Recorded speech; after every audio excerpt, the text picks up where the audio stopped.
Chinese officials have been at a loss as to how to stop a slew of Tibetan self-immolation protests. One deterrent they're trying is charging Tibetans with inciting the fiery demonstrations.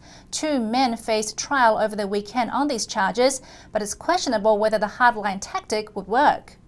A court in Sichuan province has tried 2 Tibetan men on Saturday for, quote, intentional homicide.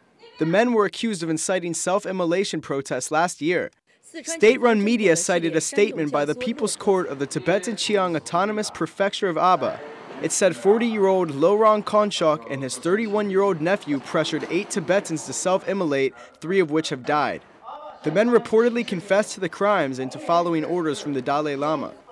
Tibetan writer and activist Tsering Woeser says these accusations against the Dalai Lama are typical of the Chinese regime.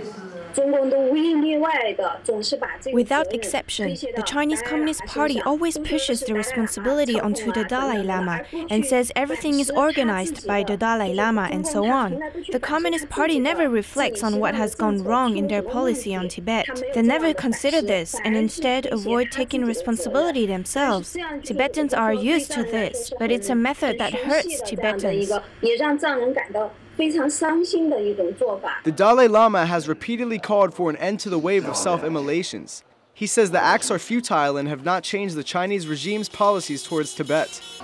Chinese state media has given little attention to the protests in Tibet, but did widely cover Saturday's trial and pointed to foreign influences as behind the immolations.